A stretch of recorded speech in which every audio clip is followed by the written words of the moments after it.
Aku izin record ya, teteh-teteh. Nah, terima kasih banyak semuanya teteh-teteh yang sudah bergabung di acara sharing Balarea hari ini yang berjudul It's Bedtime. Saatnya tidur. Wah, kayaknya ini relate banget nih sama eh, teteh-teteh di sini ya, sama ibu-ibu. Kan mungkin sebagian besar ibu-ibu ya. Kalau dulu tuh saya pernah waktu anak saya usia berapa ya? Kayaknya usia 2 tahunan itu ternyata dapat PR buat harus tidur teratur, tidur siang, tapi juga tidur malamnya itu harus jam 8 gitu ya. Jangan terlalu malam gitu, maksimal banget jam 10. Wah, itu kayaknya effort banget gitu ya. Ini gimana anaknya nggak mau tidur gitu. Terus saya harus gimana? Nah, oke, kali ini kita bakal nyimak sharingnya kenapa sih kita harus tidur malam, harus tidur tepat waktu, dan kenapa dan bagaimana tipsnya kayak gitu ya. Kenapa harus tidurnya tepat waktu? Terus bagaimana tipsnya? Kita simak dari Teh Pepi. Oke, siapa itu Teh Pepi? Tipi mana? Oke, kita kenalan dulu ya sama Teh Pepi. Teh Dewi boleh dibantu share?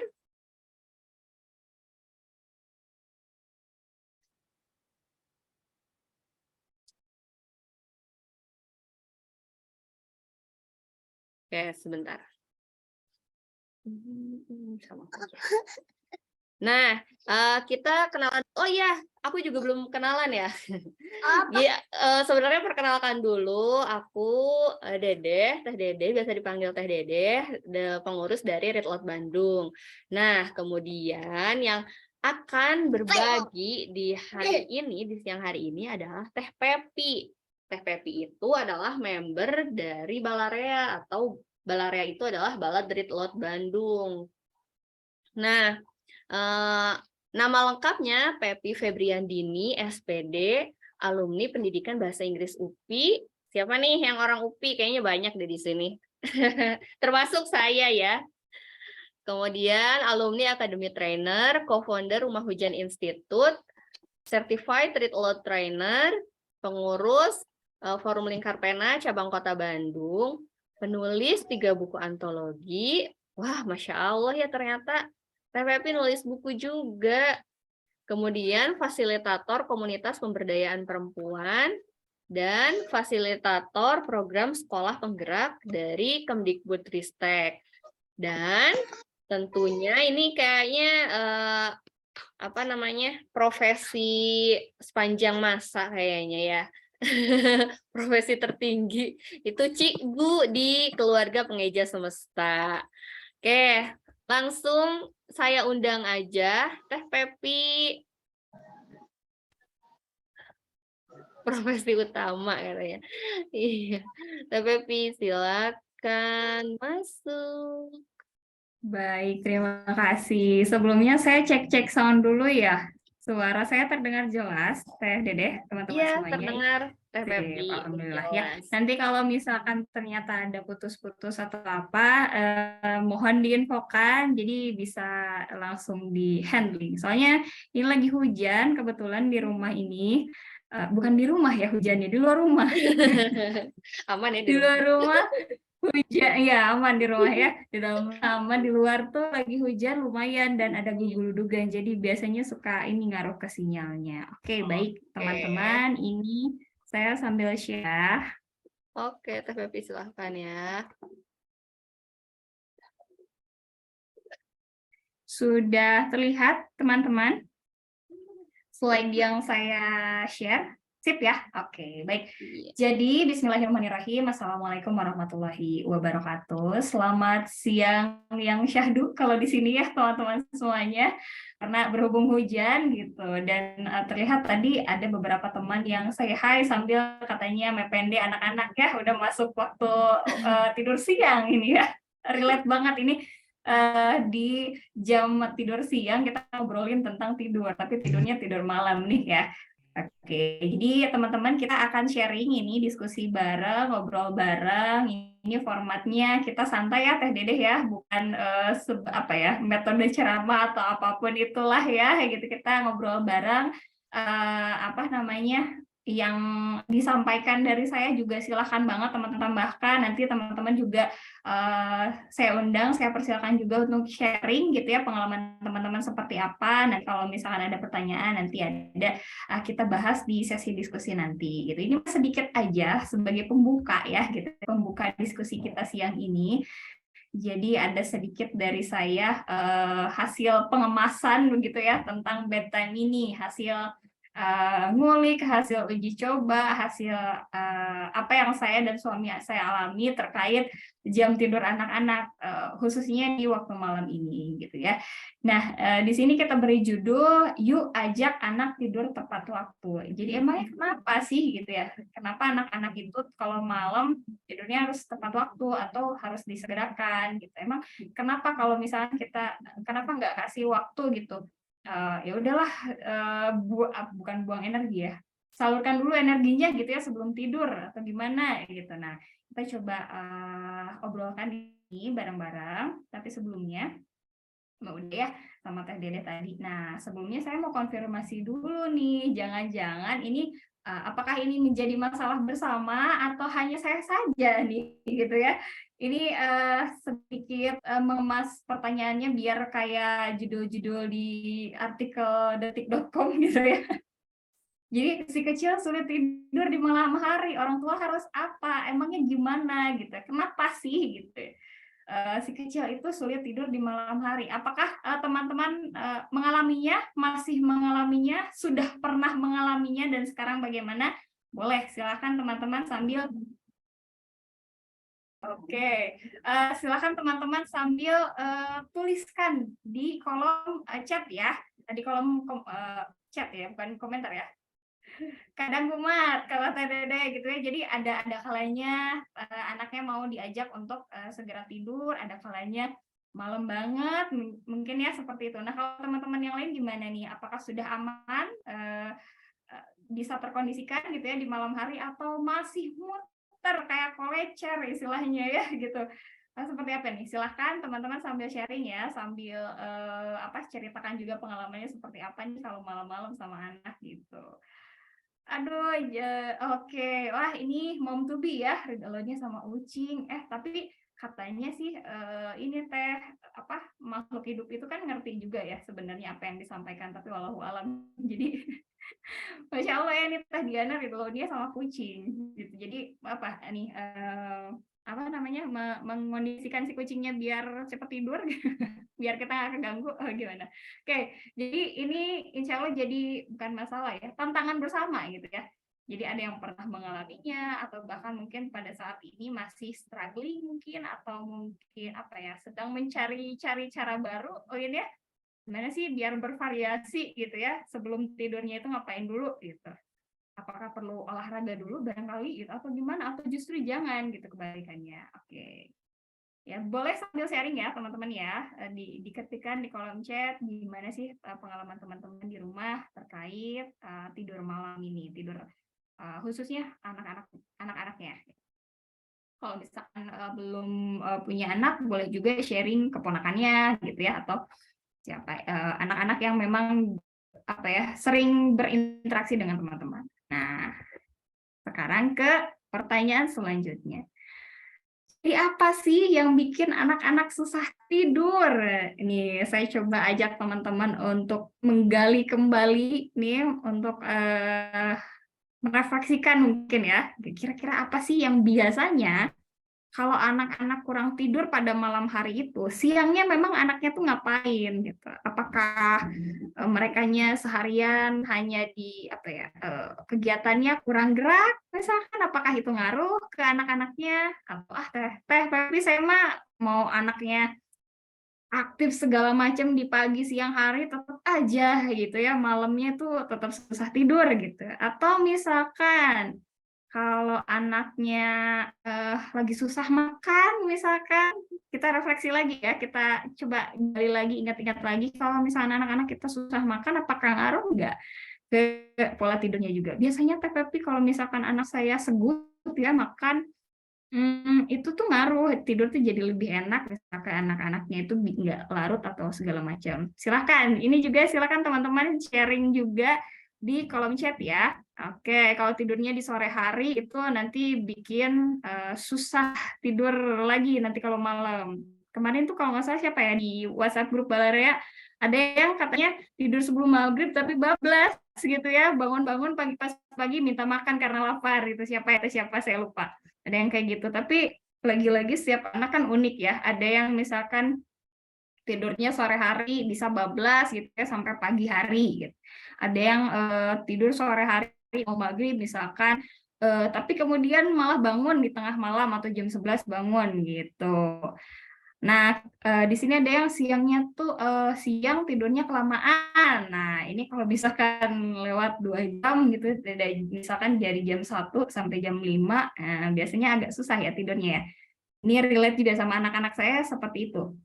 Nah, kalau anak-anak saya tidur siangnya kelamaan, itu ngaruh ke tidur malamnya. Belum bisa diprediksi. Nah, kadang siang tidur sebentar, tapi tetap malamnya susah tidur. Kadang tidur pulas banget dari jam 8 malam. Oke, berarti ada hal lain yang mengakibatkan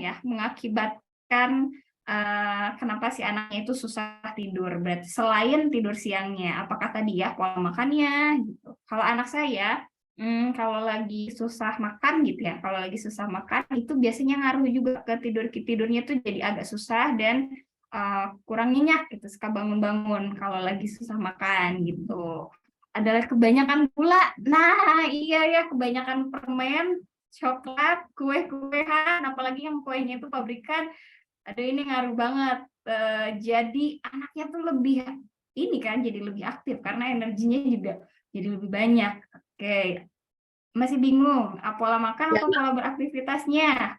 Apapun Teh, bisa pola makan, pola beraktivitasnya silakan. Apakah kalau menurut Teteh itu ngaruh atau enggak? Kalau menurut saya mah misalkan mau anaknya susah makan, mau segut, mau bagus gitu makannya, nggak ngaruh, tidurnya tetap malam, kan ada yang seperti itu. Enggak, kita saling sharing, kita saling lihat ternyata untuk anak saya mah seperti ini nanti gitu ya, ternyata untuk anak yang lain beda lagi nanti treatmentnya seperti itu. Oke, silakan ya sambil sharing yang membuat anak-anak teteh ini atau keponakan atau siswa-siswanya mungkin ya, kalau misalkan ada teman-teman yang ngajar yang bikin susah tidur. Apakah misalkan kebanyakan ngerjain tugas di depan layar, misalkan kalau anak-anaknya udah sekolah ya, gitu. Apakah itu berpengaruh atau tidak? Silakan, masih dibuka ya. Silakan teman-teman masih boleh sharing terkait apa-apa saja yang biasanya bikin anak-anak teman-teman ini susah tidur di malam hari. Oke, itu ada beberapa sudah sharing ya terkait rata-rata soal tidur siangnya nih. Kalau tidur siangnya maju gitu ya ke sore, atau misalkan tidur siangnya kelamaan, itu berpengaruh. Oke, sambil lanjut lagi ya. Dari apa sekarang ke kenapa? Ya, sebelum ke bagaimana, kita ke kenapa dulu nih. Emangnya kenapa sih anak itu harus bersegera tidur? Udah masih anak-anak atuh keun lah, kita let it flow aja gitu, kumaha anak-anak. Nah, sebaiknya yang mana nih? Let it flow atau kita meskipun masih anak-anak gitu, usia sekolah dasar awal-awal atau misalkan usia dini gitu ya, harus disegerakan tidur, bagaimana pengaruhnya, bagaimana efeknya, alasannya memang kenapa, why-nya itu kenapa, karena kan setiap apa yang kita lakukan itu harus berdasarkan pada why yang kuat, strong why. Nah, dari sinilah berangkat dari sini, dari pertanyaan kenapa anak-anak harus bersegera tidur, specifically untuk keluarga saya gitu ya, saya dengan suami, kenapa ini menjadi prioritas utama selain ke ini kan apa, selain ke makan ya, makanan dan juga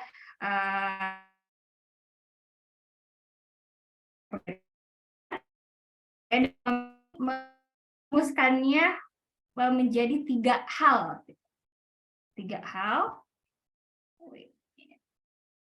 Nah, yang pertama ini berkaitan dengan adab. Kemudian alasan yang kedua adalah bahwa pola tidur ini akan mempengaruhi kesehatan anak secara keseluruhan, secara holistik. Kemudian yang ketiga, ini berkaitan juga dengan kedisiplinan si anak. Gitu ya. Jadi ada 3, teman-teman. Nanti teman-teman bisa eksplorasi lagi, teman-teman bisa cari referensi lainnya, bisa kita diskusikan lagi. Tapi untuk saya pribadi dan juga suami gitu di keluarga, ini 3 hal ini menjadi fondasi gitu ya, menjadi dasar kami untuk melakukan penyegeraan gitu ya, penyegeraan dalam pengondisian tidur malam anak-anak. Adab, kesehatan, dan disiplinan. Kita buka satu-satu terkait adab dulu. Ini karena muslim ya, karena keluarga kami muslim, jadi berasaskan atau berfondasinya pada tentunya Al-Quran dan Sunnah gitu. Maka di sini kenapa kemudian soal tidur malam ini menjadi prioritas, karena salah satunya ini sebetulnya banyak ya, banyak sumber gitu. Dan di dalam Al-Quran pun tidak hanya soal di Al-Qasas ayat 73 saja, tapi teman-teman bisa juga lebih eksplorasi ya. Ini hanya sebagai mukadimah saja ya dari saya, pembukaan saja gitu. Nah, dari sini salah satunya adalah di Quran surat Al-Qasas ayat 73 dan juga hadis riwayat Bukhari nomor 568 dan juga hadis riwayat Muslim nomor 647, di mana untuk Quran surat Al-Qasas ini Allah menyebutkan bahwa seperti ini terjemahannya, dan adalah karena rahmatnya dia jadikan untukmu malam dan siang agar kamu, nah di sini kami garis bawahi gitu, agar kamu beristirahat pada malam hari dan agar kamu mencari sebagian karunia kamu bersyukur kepadanya. Karena kita sesinya bukan sedang memperdalam gitu ya, mengkaji sebuah ayat, tapi ini hanya sebagai lagi-lagi sebagai pembukaan, sebagai pondasi saja. Tapi di sini secara tersurat pun di sini disebutkan bahwa malam hari itu waktunya beristirahat, waktunya tidur gitu. Jadi ini membuat kami berpikir gitu, saya dengan suami berpikir, apakah betul gitu ya langkah kami membiarkan anak-anak ya sudahlah masih bolehlah beraktivitas di malam hari sampai jam 10 atau jam 11, pokoknya kalian ada waktu istirahat gitu. Tapi karena kan malam hari itu ibaratnya udah masuk azan Isya, itu udah masuk kategori malam kan ya, azan Isya kemudian sampai sebelum subuh itu kan malam hari, berarti range istirahatnya itu antara setelah Isya dan sebelum subuh. Nah, kalau misalkan kita masih membiarkan anak-anak beraktivitas setelah Isya itu, nah kita jadi tanda tanya lagi, jadi diskusi lagi sama suami. Jangan-jangan kita sudah tidak mengamalkan apa yang sudah disampaikan di surat Al-Qasas ayat 73. Ini baru satu ayat gitu. Sedangkan untuk penjelasan mengenai malam itu adalah waktunya istirahat dan siang itu waktunya mencari karunia gitu, keberkahan dari Allah, itu kan enggak di surat Al-Qasas aja gitu.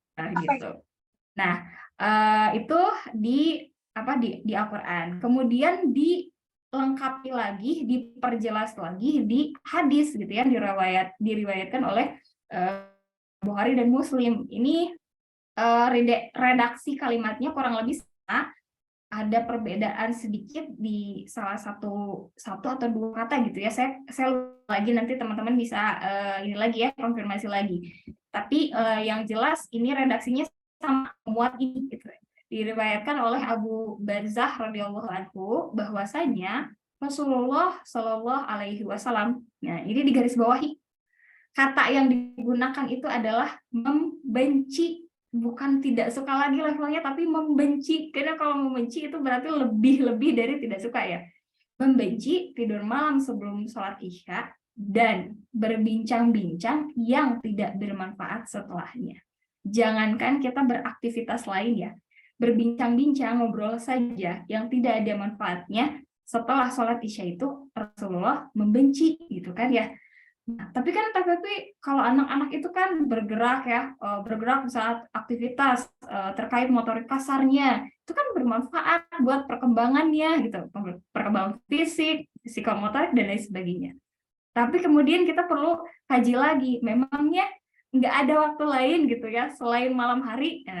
Kan tadi kita kembali lagi ke tadi ya, surat Al-Qasas ayat 73. Kalau malam hari itu waktunya istirahat gitu. Kita bisa menstimulus perkembangan, berbagai macam perkembangan anak itu di pagi, siang, sore lah, sampai sore gitu. Di luar waktu istirahat siangnya seperti itu. Nah, berbincang-bincang yang tidak bermanfaat setelahnya itu Rasulullah membenci. Itu jadi self reminder lagi buat saya dan suami bahwa kita teh ngaku-ngaku umatnya Rasulullah gitu ya. Kita pengen dapat syafaat nanti ketika pada saat kita itu ditimbang ya, amal baik dan buruk. Kita pengen banget dapat syafaat dari Rasulullah.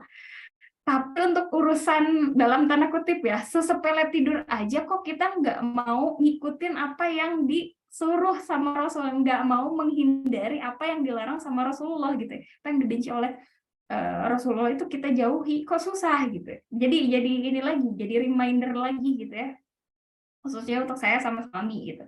Nah, untuk diri kami dan juga berarti kan kita punya misi juga, kita punya tugas juga untuk nge-shape gitu ya, untuk mendidik anak itu kan supaya mau melaksanakan apa-apa yang disunahkan oleh Rasulullah dan menjauhi apa-apa yang dilarang, yang tidak disukai oleh Rasulullah.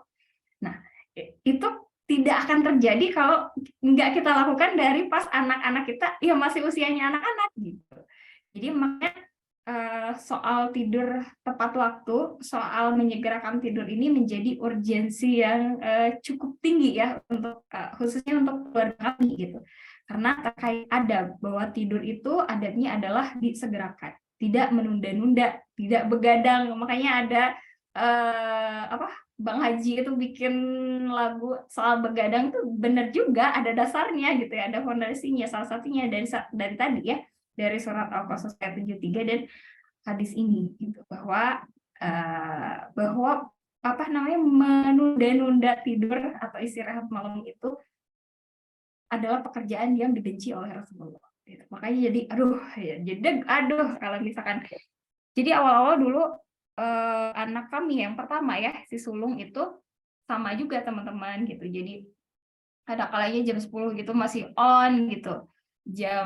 Lewat dari jam 10 itu masih on. Nah, ini jadi pengingat yang sangat kuat gitu buat gitu ya. Ini perlu kita usahakan gitu. Emang effortnya itu sangat luar biasa gitu. Emang usaha yang kita lakukan untuk demi supaya gitu si anak-anak kita ini tidur tepat pada waktu yang tidak berlarut-larut itu memang sungguh sangat gitu ya. Tapi kemudian ini worth the work. Karena apa? Karena kita kan punya dana ini. Karena kita pengen jadi salah satu umat Rasulullah yang memang sesuai gitu ya. Yang memang kita melaksanakan apa-apa yang beliau contohkan dan menghindari apa-apa yang tidak beliau sukai gitu.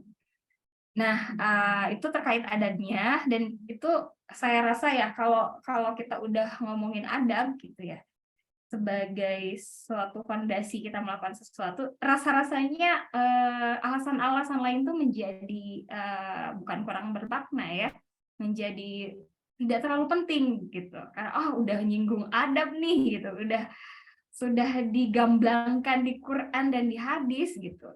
Masa sih nggak dilakukan juga gitu. Tapi kemudian kenapa kalau kita mendiskusikan terkait kenapa sih Rasulullah benci dengan kegiatan berlarut-larut, tidurnya berlarut-larut atau menunda tidur malam gitu. Itu sebetulnya kan ada penjelasan saintifiknya gitu. Kenapa ada hubungannya dengan kesehatan kita ya, salah satunya, dan kesehatannya itu secara holistik, nggak cuma kesehatan fisik saja gitu.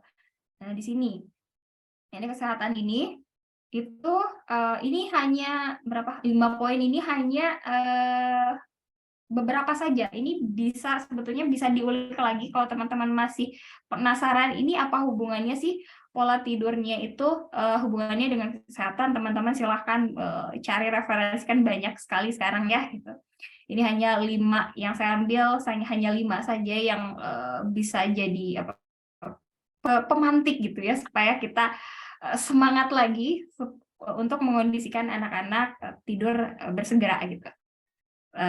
Yang pertama adalah pola makan gitu. Pola tidur ini sebetulnya vice versa ya. Pola tidur ini akan mempengaruhi pola makan gitu. Dan pola makan juga akan mempengaruhi pola tidur secara umum gitu.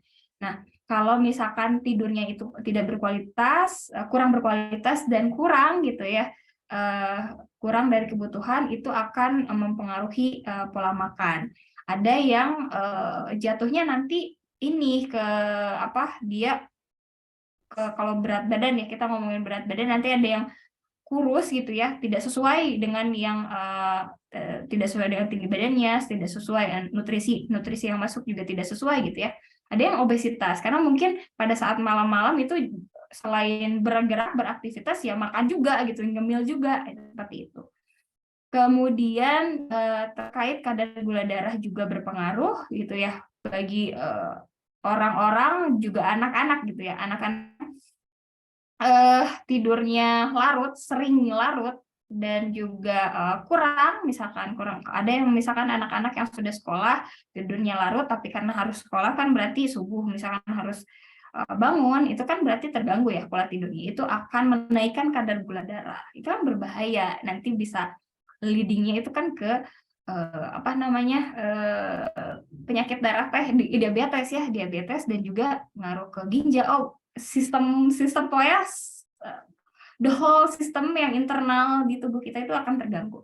Tuh. Kemudian kemampuan konsentrasi juga sangat terpengaruhi oleh tidur ini. Semakin kurang tidurnya, semakin tidak berkualitas tidurnya, akan semakin kurang juga kemampuan berkonsentrasinya gitu. Kemudian ini mah kalau yang poin ketiga ini buat anak-anak yang sudah sekolah sepertinya ini ya bisa kita lihat gitu ya, kerasa gitu anak-anak kalau yang begadang, kalau yang kurang tidur itu biasanya suka gampang malaweng, tunduh wae, kan dia jadi sulit untuk konsentrasi gitu. Nah, kemudian tidur ini juga akan sangat mempengaruhi sistem imun tubuh kita. Tuh. Makanya tidak salah kalau misalkan kita sakit, obat yang utama itu justru bukan obat-obatan ya, tapi istirahat yang cukup, karena betul istirahat itu atau tidur itu memang sangat berpengaruh pada sistem imun tubuh atau sistem kekebalan tubuh kita, sehingga nanti coba dicek sama teman-teman, direfleksi lagi, ingat-ingat lagi ketika ada pada satu masa gitu ya, anak-anak teman-teman ini sering sakit, kok sering banget flu batuknya, baru beres flu lagi, baru beres batuk lagi, apa segala macam. Di saat itu lihat yang dilihat itu bagaimana pola makannya, kemudian dengan siapa saja interaksi anak-anak teman-teman ya, kemudian lihat juga pola tidurnya, karena itu sangat berpengaruh bagi anak-anak kami sendiri.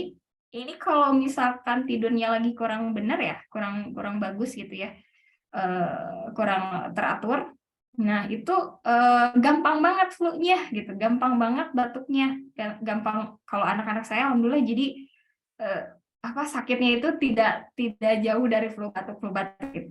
Nah, dan ketika mereka pola tidurnya terganggu, itu sangat berpengaruh gitu ya ke kekebalan tubuh mereka gitu. Dan yang terakhir adalah stresnya gitu. Semakin kurang tidur, semakin kurang intensitas dan juga kualitasnya, itu akan meningkatkan tingkat kesetresan dan mengurangi kemampuan dalam mengelola stres gitu. Nah, nanti jatuhnya ke anak-anak kan tantrum gitu ya.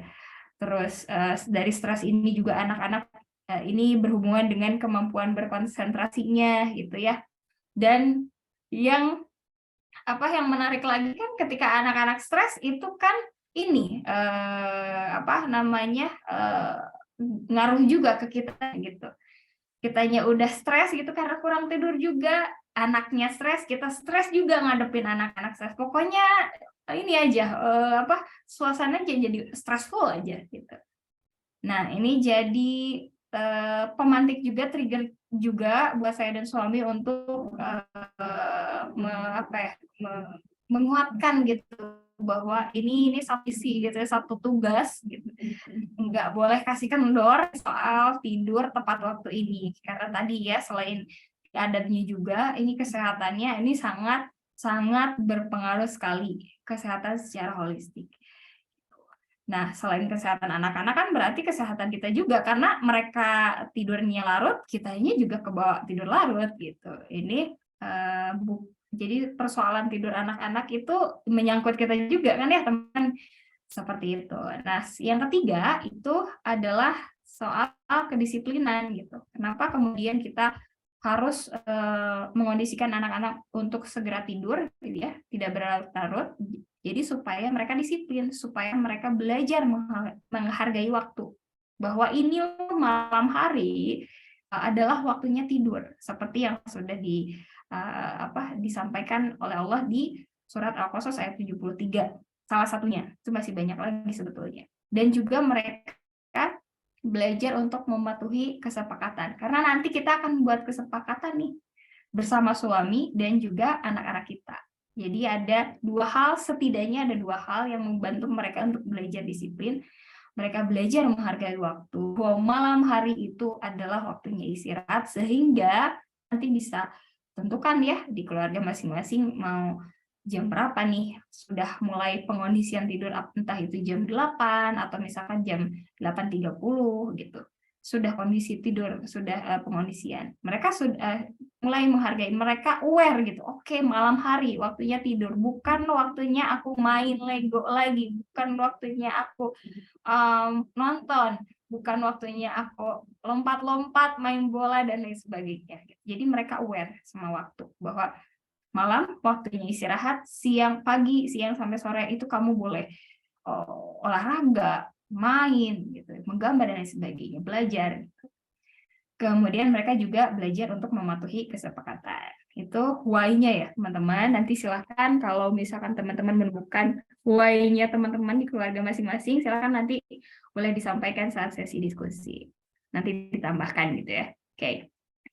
Itu terkait alasan atau fondasi ya dari kegiatan menyegerakan tidur anak-anak kita. Nah, kita sekarang ke how-nya nih, ke caranya. Jadi bagaimana dong? Kan ini penting banget ya, tadi melihat why-nya itu udah kuat banget, udah strong why gitu ya istilahnya. Kalau udah why-nya udah kuat banget, kita kan perlu cari cara nih, bagaimana dong caranya agar anak-anak bisa segera tidur gitu. Caranya, ini saya kemas menjadi 5 cara, 5 ways. Nah, sebentar. Oke. Yang pertama ada solidity. Yang kedua ada specific rule. Kemudian yang ketiga ada yang saya namai dengan high energy morning. Yang keempat itu ada calm night. Ini berbalikan ya. Kalau morning itu high energy, kalau night itu calm night. Kemudian yang terakhir adalah invitation to sleep. Kita buka bareng-bareng satu persatu, dimulai dari solid team. Nah, sesuai dengan namanya solid team, jadi kita bentuk dulu tim nih yang solid, yang kompak. Dengan siapa? Dengan suami gitu. Caranya tentunya yang pertama adalah kita komunikasikan. Misalkan kalau kita udah aware nih bahwa tidur anak-anak segera tidur itu di malam hari itu penting banget. Tapi ke suami belum nyampe nih. Suami masih biasa-biasa aja gitu. Belum adanya kretek gitu ya. Apa ya kretek itu bahasa Indonesia? Belum ada ya masih ya udahlah gitu ya. Kita lihat aja anak-anaknya sih kayak gitu. Kita harus samakan dulu persepsinya, kita komunikasikan, dan jangan heran kalau pada saat ngobrolnya ini atau komunikasinya itu bisa jadi beberapa pertemuan istilahnya gitu, nggak cuman sekali ngobrol langsung beres gitu kan. Karakter tipe-tipe suami kita kan berbeda-beda gitu kan ya. Ada yang tapi kemudian ketika ada yang tipe suami yang iya ya udah terserah bunda misalkan seperti itu, tapi itu juga perlu digali juga, perlu diingatkan juga ya bahwa ini loh strong why-nya gitu. Kita kaitkan lagi dengan visi misi keluarga kita gitu. Ini loh gitu. Ini soal tidur anak untuk tepat waktu atau segera itu kan ada hubungannya dengan ini dan itu bisa jadi prosesnya gitu ya, proses komunikasinya terjadi tidak hanya 1 atau 2 kali gitu. Nah, itu perlu ajak dulu, perlu kuat dulu, solid dulu dan kompak dulu kita sama suami. Karena apa? Karena kita mau nanti menegakkan hukum ya dalam tanda kutip, menegakkan kesepakatan nih, menegakkan rules ya tadi dengan anak-anak. Nah, dalam proses penegakan rules ini gitu. Kalau misalkan salah satu pihak penegak hukumnya ini oleng gitu atau misalkan tidak tegas gitu, anak-anak itu akan terjadi kebingungan bisa dan juga nanti efeknya atau dampaknya bisa banyak gitu ya.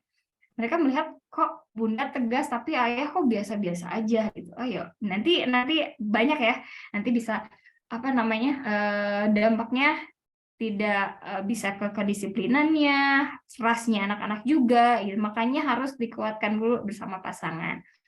Nah, kalau untuk single parent gimana, single mom gimana? Nah, berarti bentuk solid timnya bisa bersama kakeknya, gitu ya, bersama neneknya, tante atau omnya, gitu, yang dimulai dengan anggota keluarga yang memang intensitas interaksinya dengan anak-anak itu lebih banyak, gitu. Kita bangun solid timnya, kemudian bangun kesepakatan nih gitu.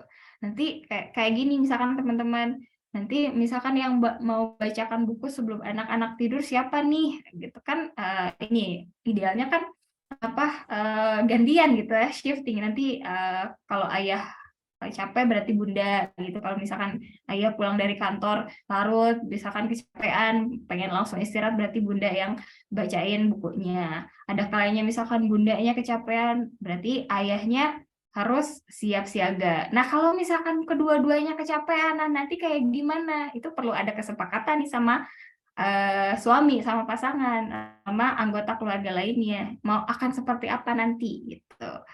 Nah, supaya anak-anak tetap terbangun kebiasaan untuk tidur tepat waktu ya, tidak berlarut-larut. Nah, kemudian yang ketiga juga kita saling mengingatkan, saling menguatkan, kan ada kalanya ayah yang ya udahlah bun sekali-kali mah gitu, misalkan anak-anak ya udahlah sampai jam 11 mah gitu. Udah kitanya juga sambil ngerjain tugas apa segala macam gitu. Ya kalau sesekali mungkin tidak apa-apa, tapi kalau misalkan ternyata keterusan kan perlu ada pengingatan, ada reminder, bundanya mengingatkan, atau ada kalanya misalkan bundanya yang udah capek bacain buku dan lain sebagainya, nanti kita minta tolong ke suami kita untuk mengingatkan juga gitu. Dan kitanya harus mau untuk diingatkan gitu kan ya, saling mengingatkan dan saling menguatkan, karena kalau misalkan tidak kuat di si tim pasangan ini, nanti biasanya akan agak sulit nih dalam ini bahasanya ini banget ya, bahasa sekolah banget, pelaksanaannya gitu ya di sama anak-anak gitu. Udah solid timnya udah solid nih sama pasangan, udah kompak, kita lanjut ke rules-nya gitu, spesifik rule-nya kita bikin kesepakatan yang jelas dan konsisten sama anak-anak. Kita kan udah ngobrol nih sama suami, enak nih jam berapa nih kita tentuin jam tidurnya anak-anak. Misalkan, jam 9.30.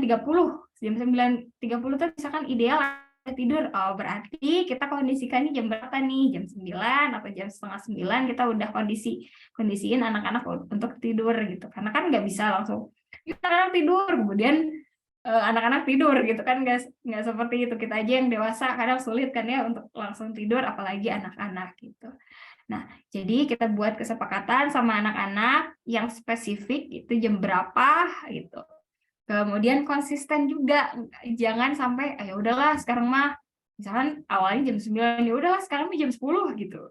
Nah, itu harus spesifik, kemudian konsisten juga, dan satu lagi yang memang bisa dilakukan oleh keluarganya teman-teman. Kalau misalkan belum bisa, aku belum bisa kalau misalkan anak-anak jam 8 udah tidur, ya jangan dulu dipakain gitu. Kita coba mulai aja dulu, misalkan kalau biasanya anak-anak tidur jam 11, kita turunin deh jam 10 dulu gitu.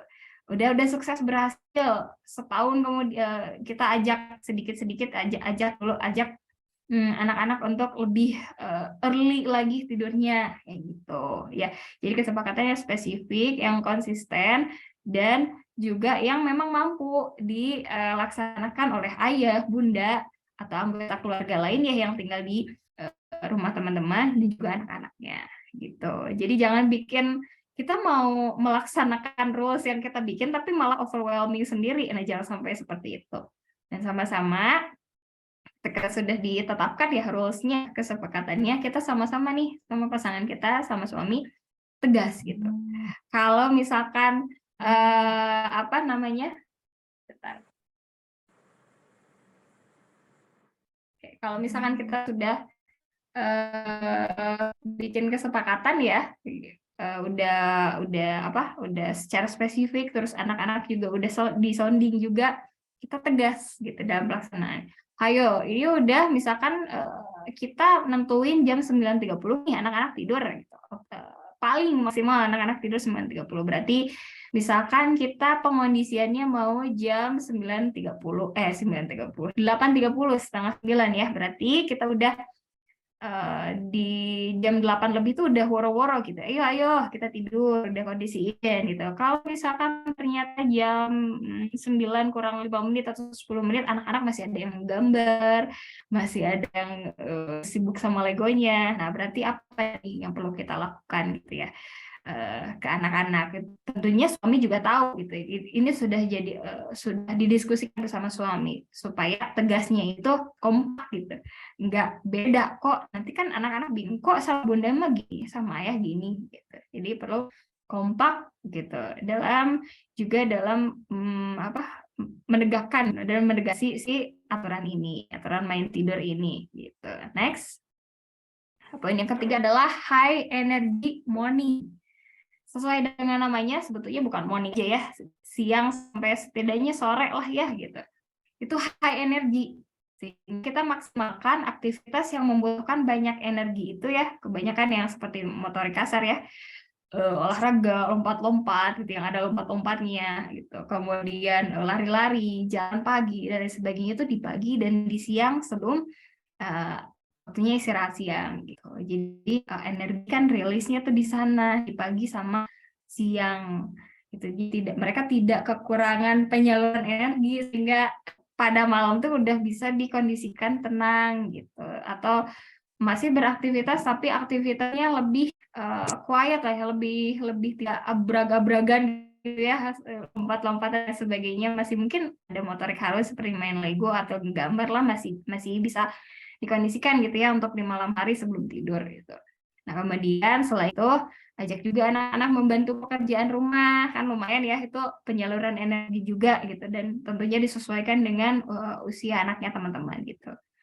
Kemudian yang ketiga, kondisikan anak-anak untuk istirahat siang yang cukup. Nah, di sini yang cukup ya, jangan kelamaan gitu. Nah, gimana kalau misalkan anaknya memang suka lama kalau tidur siang? Sama gitu, awal-awal anak saya juga suka lama nih tidur siangnya. Tapi dibangunin aja teman-teman kalau misalkan kita ngeset waktu untuk istirahat siangnya itu 1-2 jam. Kalau udah 2 jam atau 1 jam ya kita bangunin aja. Memang mungkin awal-awal butuh effort pasti gitu. Tapi lagi-lagi saya bilang it's worth the work gitu. Kita memang perlu effort ya. Apa-apa memang soal parenting ini pasti nggak ada yang nggak pakai effort gitu. Nah, kita bangunin aja anak-anak kalau misalkan udah lewat waktu, udah durasi siangnya gitu, kita bangunin aja, kita bisa ajak anak-anak untuk misalkan mengerjakan pekerjaan rumah lain atau beraktivitas lain gitu siang atau menuju sore ini gitu. Nah, kalau misalkan emaknya ada pekerjaan gitu ya, anak-anaknya ini sengaja ini anak-anaknya tidur biar emaknya bisa ngerjain pekerjaan. Nah, ini nanti kita diskusikan nanti ya di sesi diskusi. Saya lanjut dulu ke ways yang keempat ya. Calm night, kebalikan dari yang tadi. Tadi high energy morning, sekarang di calm night. Ketika morning, afternoon-nya itu mereka high energy, tersalurkan energinya. Kemudian kita kondisikan nih malam hari ini untuk tenang, relax gitu ya. Jadi ketika masuk, idealnya kan masuk waktu maghrib ya, itu udah tenang gitu ya, udah kita apa ya namanya, kondisikan anak-anak untuk tidak melakukan aktivitas yang sangat high energy tadi gitu ya. Di ketika malam hari tentunya ada sebelum itu kan ada sounding dulu ke anak-anak kita gitu. Karena kita mau tidurnya misalkan jam segini. Jadi yang boleh itu nanti kita perkenalkan aktivitas yang boleh dan tidak boleh pada malam hari gitu. Nanti kan di setiap keluarga kan berbeda. Yang boleh itu ini, yang tidak boleh. Nah, kenapa misalkan nanti ada anak-anak nanya itu, kenapa yang ini tidak boleh, kenapa aku nggak boleh main bola kalau misalkan, atau misalkan di dalam ruangan rumahnya ada perosotan yang kecil itu, kenapa aku nggak boleh main perosotan gitu malam-malam? Jadi kita jelaskan, itu bolehnya nanti pagi hari setelah kamu bangun atau siang hari sebelum kamu tidur siang, saat seperti kamu malam tidak boleh. Malam waktunya istirahat. Karena Allah sudah bilang gitu. Rasulullah nggak suka kalau, nah kita bisa sampaikan itu terus menerus secara berulang karena tetap perlu sering sounding gitu ya, nggak bisa cukup 1 atau 2 kali gitu ya. Pemahaman dan pengenalan dan pemahaman ke anak-anak itu. Jadi kita ciptakan suasana yang ketika sudah masuk malam gitu ya, habis sholat maghrib mungkin ada yang ngaji bareng-bareng di keluarganya, atau misalkan teman-teman yang kemarin ikutan sersan Bajuri di BCH ya, pasti dengar ceritanya Bu Ana tuh. Beliau punya kebiasaan kalau habis maghrib itu suka baca buku bareng nih sama suami dan anak-anaknya. Itu kan udah masuk quiet activity ya, maksudnya quiet di sini kan tidak membutuhkan energi yang banyak gitu. Nah, seperti kegiatan-kegiatan seperti itu, membaca buku bareng-bareng, atau misalkan murojaah, atau baca Quran, anak-anak baca Iqra misalkan bareng-bareng. Nah, kemudian ini juga kurangi paparan blue light gitu. Jadi memang pada saat malam hari kitanya sendiri gitu ya, kita dengan suami itu perlu deal-dealan juga gitu, bahwa kita mesti kurangi dulu setidaknya sampai anak-anak tidur. Kalau misalkan kita masih ada hal yang perlu diselesaikan gitu ya di smartphone kita atau di laptop kita, kalau bisa pending sampai anak tidur gitu. Dan itu pun nanti perlu dilakukan secara bijak ya. Kita jangan sampai mengganggu jam tidur kita juga gitu. Jadi kita kurangi paparan blue light, tidak hanya anak-anak kita saja, tapi kita juga. Karena kalau misalkan anak-anak kita ban gitu, HP simpan, laptop enggak, TV gitu ya. Tapi kitanya masih misalkan berkomunikasi atau melakukan aktivitas lewat smartphone kita atau laptop kita, it's not fair gitu kan ya. Dan ke anak-anak juga nanti akan ngaruh juga, mereka akan interest kan, bunda masih ngerjain laptop dan sebagainya. Justru kan kita perlu hadir penuh justru kan di calm night ini, malam yang tenang ini, karena kita butuh menemani mereka gitu ya secara sadar dan dengan paparan blue light yang seminimal mungkin gitu kan. Berarti harus ada aktivitas bersama yang lebih tenang gitu. Itu calm night. Dan kemudian yang terakhir, invitation to sleep. Jadi kita tidur, mengondisikan anak tidur itu kan nggak hanya seucap ayo tidur gitu, iya tidur, kemudian mengajak anak-anak ke kamar selesai, tapi perlu ada undangan gitu, apalagi anak-anak yang usia dini atau usia masih 7 sekolah dasar awal gitu ya, itu perlu banget diundang secara secara niat gitu ya, effortnya tuh effort banget gitu. Nah, apa saja kita mengundangnya dengan cara apa saja? Sebetulnya bisa banyak dieksplorasi ya oleh teman-teman. Ini hanya 3 hal yang sering sekali kami lakukan. Jadi memang kalau ada pertanyaan apakah Teh Pepi dan suami selalu melakukan kegiatan invitation to sleep itu setiap hari, setiap saat, enggak juga teman-teman, yang paling sering. Jadi memang ada kalanya saya dan suami itu sama-sama dalam keadaan kondisi capek gitu ya, udah nggak sanggup lagi untuk baca buku, cerita dan lain sebagainya. Akhirnya di sini nih kita mana ya? Ada kalanya kita hanya ini aja, yang ketiga, just hug and stay. Nah, kita ini ya bahas sedikit juga ini terkait invitation to sleep ini. Read aloud kan masuk ya.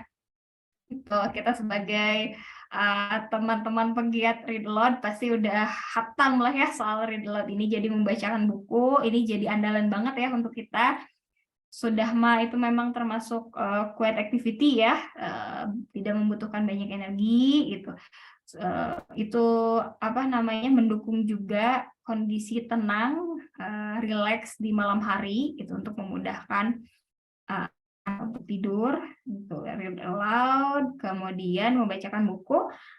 Kalau saya dan suami itu kadang membacakan buku itu awalnya itu adalah ketika suami ini mendorong anak saya yang sulung, coba kamu pilih sendiri bukunya, dan kemudian anak sulung saya memilih bukunya itu bukan di rak buku ceritanya gitu ya, tapi milih di rak buku dewasa yang punya saya dan suami. Nah, kemudian dia pilih ada buku. Memang kan sudah dikasih tahu kalau rak buku ini isinya buku cerita, yang ini buku-buku belajar mama dan papa, yang ini Quran, kemudian tafsir dan lain sebagainya. Jadi dia pilih di rak yang isinya buku fiksi ya, dia ambil. Kemudian memang kata saya itu buku itu ada jadi kumpulan cerpen. Dia pilih kumpulan cerpen dan ceritanya aman gitu ya. Kebetulan salah satu buku yang saya tulis juga sama teman-teman di komunitas blogger gitu ya, dibacain. Iya, jadi dibacain aja read aloud. Jadi read aloud-nya bukan buku cerita anak-anak ya, bukan buku anak-anak, tapi buku cerita yang full teks gini gitu. Kayak, nah ini, tapi ini aja kayak kelihatan ya kayak novel gitu atau kumpulan cerita pendek, tapi masuk-masuk aja. Kalau misalnya teman-teman yang terbiasa bacakan buku anak ya, nanti bisa dicoba ditawarkan, mau nggak baca buku cerita ini. Nah, kalau saya, pengalaman saya dengan suami ketika membacakan cerpen, itu anak-anak lebih mudah untuk tidur gitu. Memang sih menarik ceritanya, tapi kalau kata anak saya tuh apa ya, ceritanya seru, tapi aku jadi gampang ngantuk kalau ngedengerin cerita yang itu gitu. Ya, ini bisa jadi salah satu senjata ya untuk memudahkan gitu, untuk memudahkan proses pengantaran tidur ini gitu. Jadi selain read aloud buku anak, buku-buku mereka, kami juga sesekali membacakan buku yang full text gitu. Full text yang memang yang terkurasi ya, yang tetap aman gitu ya dikonsumsi oleh mereka. Itu read aloud. Kemudian sama ketika anak sulung saya memilih buku sendiri di rak buku dewasa, dia juga memilih bukan kumpulan cerpen, tapi justru kumpulan puisi gitu. Kumpulan puisi. Nah, kayak ini misalnya salah satunya, puisinya pendek-pendek. Nah, jadi itu jadi apa ya? Jadi keseruan tersendiri ya, mewarnai malam kami. Jadi kegiatan membacakan buku gitu, tapi bukunya buku kumpulan puisi. Jadi ada pengetahuan baru juga, wawasan baru juga ke anak-anak bahwa oh, apa itu puisi gitu. Loh, kok kalau puisi dibacakannya gitu, kok beda dengan buku cerita, misalnya seperti itu. Itu jadi kegiatan yang berbeda gitu ya, membacakan buku anak, kemudian buku cerita yang full text. Nah, ini ada juga kami beberapa kali pernah membacakan buku kumpulan puisi juga ke anak-anak. Itu kalau anak kami sih tertarik aja sih dibacakan gitu ya. Dibacakan mau yang buku anak, mau yang buku yang full text, mau buku kumpulan puisi gitu. Dan terakhir itu sampai yang kalau anak sulung itu dia katanya aku mau bacain puisi, tapi puisi bikinan aku sendiri katanya kayak gitu. Sebelum tidur ya seperti itu. Itu boleh-boleh aja gitu. To read aloud, kemudian nah ini ketika kegiatan read aloud, kalau bisa diskusinya kita batasi gitu. Jadi enggak kita eksplorasi si bukunya sedemikian rupa ya, kayak misalkan di siang hari atau di waktu selain malam. Jadi kita batasi diskusinya. Karena kan ini read aloud-nya di sini adalah pengantar tidur, bukan read aloud yang selain pengantar tidur. Kalau read aloud pengantar tidur sih saya pribadi menyarankan kita membacakan buku adalah boleh diskusi sedikit. Nah, oke, ini sudah kita ingatkan aja anak-anak kita. Ini sudah jam segini, kita sudah waktunya tidur. Kita bisa diskusikan nanti, kita bisa ngobrol lagi soal misalkan ada nama karakter apa ya di buku apa. Kita bisa obrolin lagi soal si keluarga mungil ini salah satu cerita favorit anak-anak saya. Nanti ya besok pas bangun tidur. Tapi bangunnya harus tepat waktu subuh. Kalau kesiangan mah nanti lagi diskusinya. Gitu bisa kan kayak gitu. Jadi kita batasi diskusinya pada saat read aloud pengantar tidur ini. Supaya apa? Supaya tadi kan ya kita kan goals-nya ingin menyegerakan anak-anak untuk tidur. To read aloud, kemudian storytelling pun ketika mendongeng ya bercerita kita nggak perlu yang banyak effort ya, yang kalau di gambar ini kan ada wayangnya atau dari kaos kaki dan lain sebagainya, hanya sebatas ngedongeng aja gitu ya, tidak tanpa alat sama sekali, tanpa media sekali, it's okay gitu.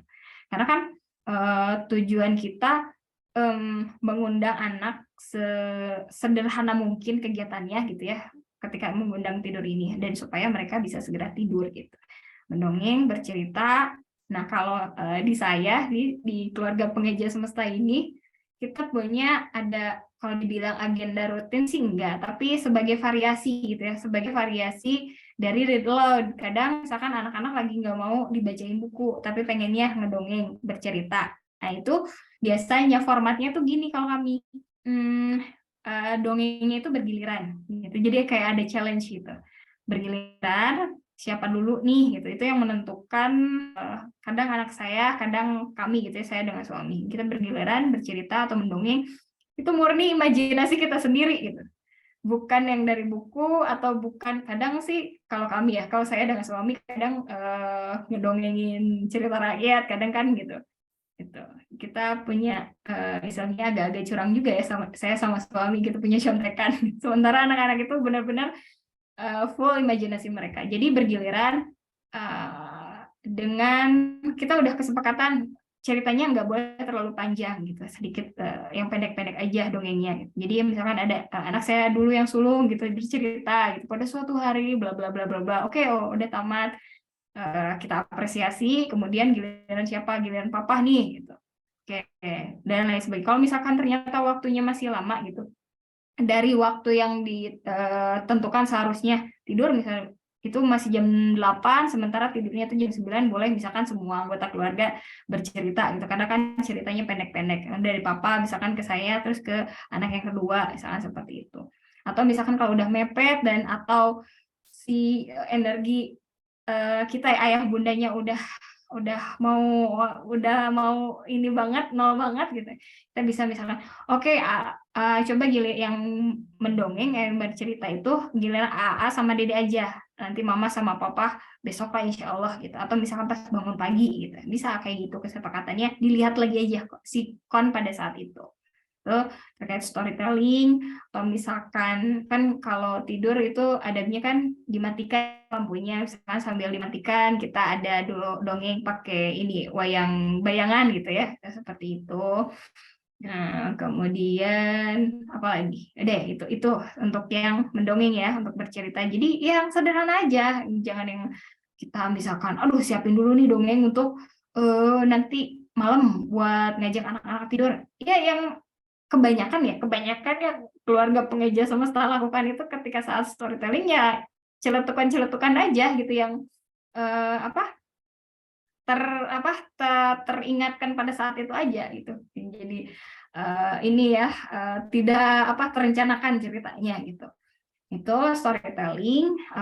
Kemudian oh iya sebentar. Beberapa minggu yang lalu mungkin ya.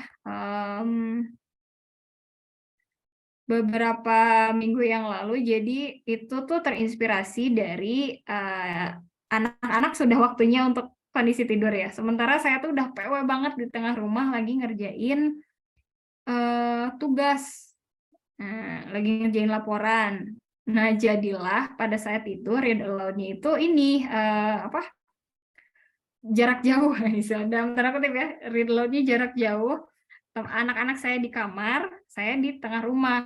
Sebenarnya nggak jauh banget, nggak jauh kan ini jaraknya sebetulnya. Cuman kan idealnya kan di dekat ya gitu, ketika read aloud sambil diliatin gitu ya bukunya. Tapi pada saat itu karena saya udah PW dan pengennya ketika mereka sudah tidur itu sudah selesai dibacakan buku itu, saya lanjut lagi ngerjain laporannya dengan pikiran, aduh kalau saya ikut ke kamar anak-anak, saya bisa langsung tidur, bahaya nih nanti laporan nggak selesai, padahal deadline-nya harus segera, misalkan seperti itu. Nah, ini jadi saya kepikiran bikin ini kayak semacam penyiar radio gitu ya, ngebacain. Ingat cerita mama saya dulu, jadi zaman beliau kecil itu ngedengerin cerita atau dongeng itu lewat radio. Jadi saya kepikiran saya bacain buku dulu. Jadi saya stop dulu bikin laporannya gitu. Bikin laporannya, saya bacain buku dulu, tapi tetap ada kesepakatan ya. Kita mau gini-gini, saya sampaikan. Kita mau kalian gitu ya, AA sama Dede mau dengerin Mama bacain buku. Tapi Mama di sini di tengah rumah, kalian di kamar udah siap ya, udah posisinya gimana sesuai adabnya, tidurnya seperti apa, sudah tidak pegang mainan lagi dan lain sebagainya, udah dikondisiin ya sama kita teh. Kemudian siap-siap dengerin cerita Mama. Cuman memang ini effortnya itu adalah suara harus lebih keras kan, karena harus tembus ke kamar anak-anak meskipun si pintunya itu kebuka gitu kan. Nah, itu udah gitu, barulah jadi kayak bermain peran lah, barulah saya berperan sebagai penyiar radio yang ceritanya membacakan buku yang di-request oleh si pendengar, yang pendengar itu adalah anak saya gitu. Nah, coba ini saya share. Kelihatan nggak ya sama teman-teman ya? Malam pendengar semuanya, kembali lagi bersama saya Pepi Febriandini di acara Cerita Malam Pengija Semangat. Coba. Tadi kedengaran suaranya nggak teman? Kedengeran teh. Oke. Sedikit ini aja, contoh aja gitu, dan memang disclaimer, saya kalau sama anak-anak itu kalau berkegiatan itu jarang banget didokumentasiin, susah banget didokumentasiin, makanya ini juga bentuknya itu adalah foto gitu, foto saya depan laptop saya, tapi kelihatan sedikit kamar anak-anak saya itu kondisinya anak-anak udah laying down ya, udah tiduran gitu, AA sama adik-adiknya. Nah itu kemudian saya rekam suara saya gitu. Nanti ada kedengaran suara anak saya yang sulung itu, pura-puranya dia ini telepon request cerita gitu. Assalamualaikum warahmatullahi wabarakatuh. Selamat malam pendengar semuanya. Kembali lagi bersama saya Pepi Febriandini di acara Cerita Malam Pengija Semesta FM. Kira-kira malam ini aku mau cerita apa ya? Nah, kita tunggu requestnya dari pendengar yang menelpon. Halo, Assalamualaikum. Dengan siapa ini?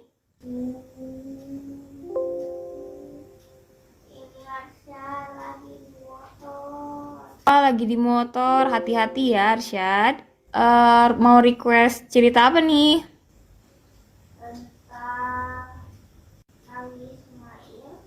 Oh, oke, baik. Kirim salamnya buat siapa? Ayahnya lagi di mana gitu? Oh, main futsal.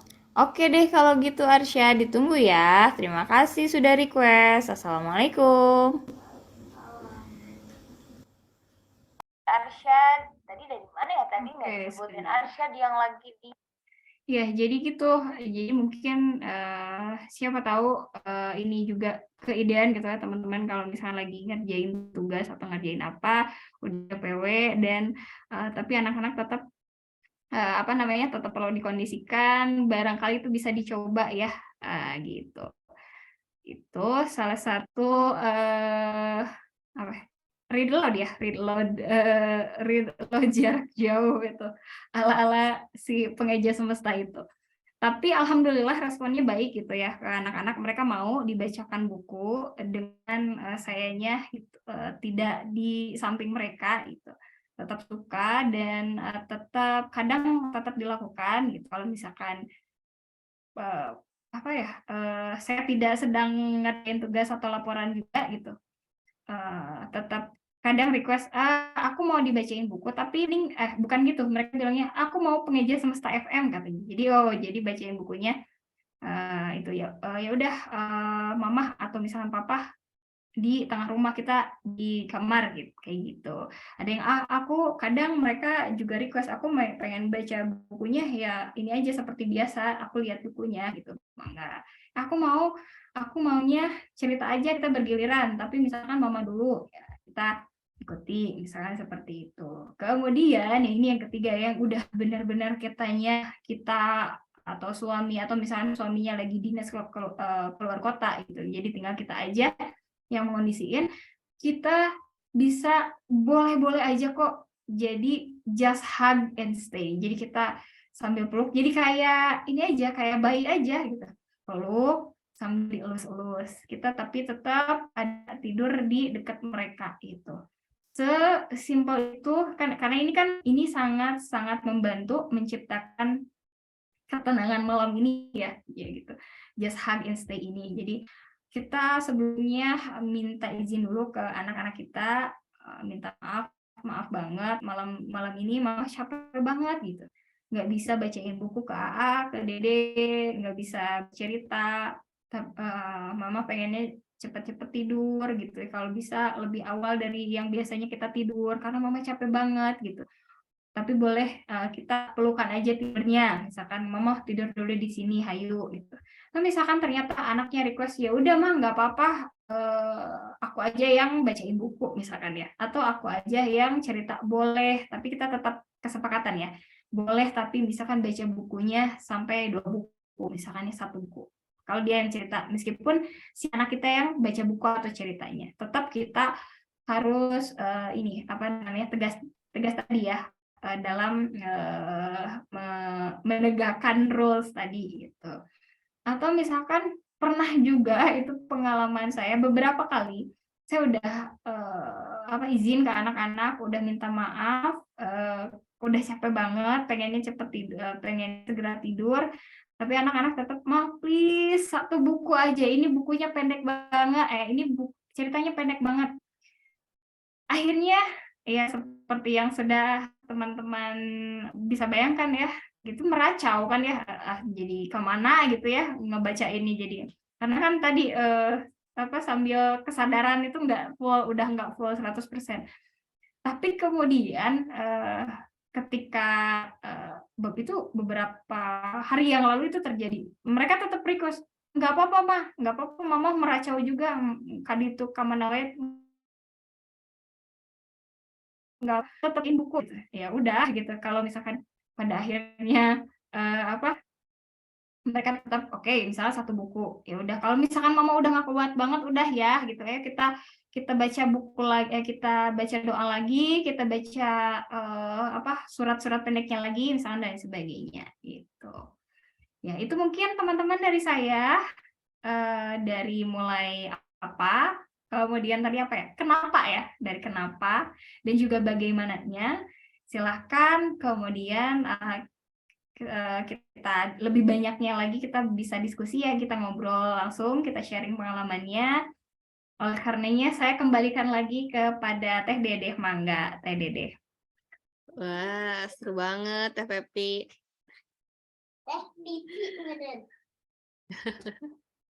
Aduh, maaf ya. Iya, Teh Pepi, seru banget nih. Gimana teman-teman, teteh-teteh Balarea? Relate banget ya. Tuh, seru katanya. Teh Nur dari Jepang ikut menyimak.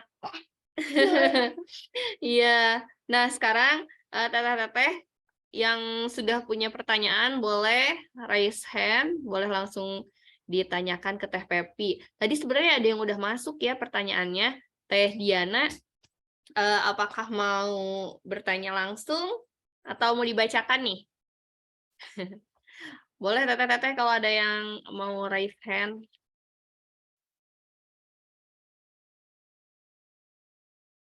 Oke. Oh, ini pada lewat chat ya? Kalau gitu kita dari Teh Diana dulu ya, Teh Pepi. Nah, ini pertanyaannya. Kalau ngajarin anak tidur sendiri tuh gimana ya? Anak saya usia 4 tahun, maunya tidur sama saya untuk dipupuk.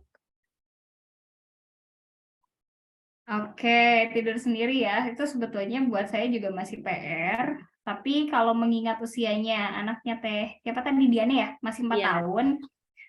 Kalau merunut pada bukan filsafat, teori bahwa kita dalam mengasuh dan mendidik anak di usia 0 sampai 7 tahun itu kan fasenya raja ya. Apa yang mereka mau,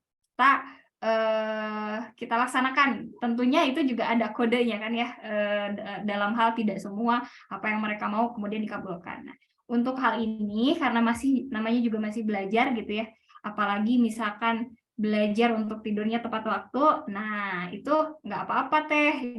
Jadi kita barengi dulu, triknya kalau saya barengi dulu sampai anaknya tidur, kemudian kita pindah, kita ke kamar kita gitu.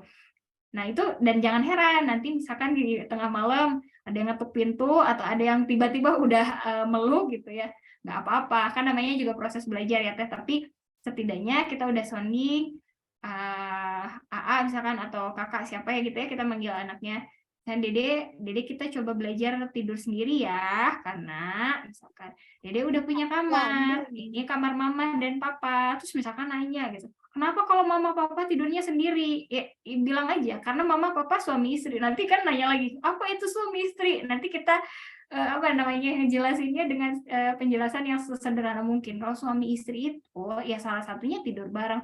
Kenapa aku nggak boleh tidur bareng mama sama papa? Ya boleh aja, tapi kan belajar sendiri. Karena dulu kita bisa ceritain pengalaman kita juga. Dulu mama juga waktu udah sekolah ya, udah usianya 5 tahun atau 6 tahun itu mama tidurnya sendiri gitu. Kayak gitu kita sambil sounding, sambil itu kalau saya pribadi caranya kayak gitu Teh. Jadi kalau sampai sekarang sih sebenarnya anak-anak saya tidurnya bareng ya, satu kamar, cuman pisah gitu ya, pisah tempat tidur gitu. Ya, dan tidur ya udah sendiri, cuman memang masih gitu kalau pengondisian kita masih stay di kamar, kadang masih sampai mereka tidur, atau kadang bisa juga ditinggalin mereka udah misalkan udah tidur, udah apa ya, fase tenang gitu, udah mau siap-siap tidur, udah siap banget tidur tapi belum tidur, kita bisa tinggalin, kadang seperti itu. Itu anak saya yang kedua itu usianya 5 tahun, yang pertama itu 7 tahun gitu. Ini jadi memang apalagi untuk 4 tahun ya, ketika anak saya yang anak kedua masih usia 4 tahun itu kayak gitu. Kadang beberapa kali gitu ya, balik lagi ke kamar gitu, kita pindahin lagi. Ya udah, misalkan yuk diantar lagi, ditemenin lagi tidurnya. Kalau misalkan kitanya masih banyak ya energinya untuk melakukan kayak gitu. ditemenin lagi, udah tidur, kita balik lagi ke kamar gitu sampai beberapa. Kalau misalnya udah capek banget ya udah, misalkan si anaknya pada malam itu tidur aja bareng di kamar kayak gitu. Kan namanya masa pengenalan ya. Kan dari 4 tahun ke 7 tahun itu masih agak lama, 3 tahun masa pengenalan, masih misalkan seringnya jadi malah pada akhirnya tidur bareng orang tuanya lagi, ya nggak apa-apa karena belajar tidur sendiri gitu namanya, judulnya belajar tidur sendiri, goalsnya itu belajar pengenalan, bukan goalsnya itu bisa tidur sendiri gitu ya Teh Diana ya. Nanti selamat mencoba. Ya, terima kasih Teh Pepi. Jadi begitu ya Teh Diana. Terus ini relate banget nih, Zain juga anak saya pernah nanya kayak gitu juga sama, kan ya belajar ya tidur sendiri gitu ya. Terus kenapa kalau bunda sama ayah tidurnya nggak sendiri-sendiri gitu ya? Padahal kan kalau anak bisa tidur sendiri bisa jadi ini juga ya, couple time juga kan. Iya Bisa benar-benar. diterubungin anak terus katanya. Oke, Gitu. ini ada Teh Dewi raise hand. Teh Dewi boleh open mic silakan. Ya, bismillahirrahmanirrahim. Terima kasih kesempatannya. Teh Pepi izin off cam ya. Mangga. Ya, jadi saya tuh mau nanya ini, kan anak saya teh si fasenya fase raja juga nih. Kebetulan umur 3 tahun. Nah dia teh pas bayi masih umur bulanan tuh dia tidurnya lebih malam lagi, jam 11, jam setengah 12 gitu kan. Kalau sekarang udah lumayan, jadi setengah 8, jam 8 teh udah masuk kamar. Nah cuman ya ini teh udah dibacain buku, udah ngadongeng, udah udah minum susu segala macam gitu. Dia tuh nyilek teh, saya perhatiin deh. Misalnya saya marende yang bayi ya, kebetulan ada yang 6 bulan. Pas dilihatnya kan dia di belakang saya, posisinya belum bisa kasur, dia kan melotot gitu. Nah itu tuh bisa sejam sampai 1,5 jam. Jadi maksud aku teh sebetulnya treatment yang tepat terus tapi masih baik gitu, nggak nyakitin hati anaknya tuh gimana? Karena sering juga aku teh denger kayak udah biarin aja gitu, nggak usah didengerin, kalau dia ngomong nggak usah dijawab, terus ya cuekin aja sampai ketiduran gitu. Cuman sayangnya nggak enak gitu. Gitu, seperti itu Teh. Makasih ya. Oke. Baik, terima kasih pertanyaannya Teh Dedeo. Jadi iya, kalau misalkan mau kayak gitu ya Teh ya, kalau mau dicuekin gitu, kadang itu juga jadi ngebantu juga kan ya. Kalau anak dicuekin kan jadinya malah jadi ya udahlah, jadi bukan kebentuk, terkondisikan untuk gampang tidur. Cuman kalau mau cuek itu kita perlu perlu nyampein juga ke anaknya, misalkan Kak, Mama, Kak udah dulu ya ngobrolnya, tapi kalau misalkan Kakak masih mau ngomong, sok aja, tapi Bunda mah cuman ngedengerin aja, nggak akan ikut ngobrol ya. Kenapa? Misalkan, karena Bunda udah capek, ini udah malam, waktunya tidur. Tapi kalau misalkan Kakak masih butuh ngomong, boleh. Bunda cuman dengerin aja, oke, misalkan. Dan itu pun kan nggak bisa sekali 2 kali ya, perlu ada sounding dan lain sebagainya. Jadi kita niatnya kan nyuekin anak gitu supaya cepat tidur, tapi sebelumnya kita kasih tahu dulu ke anak kita kenapa kita kayak gitu.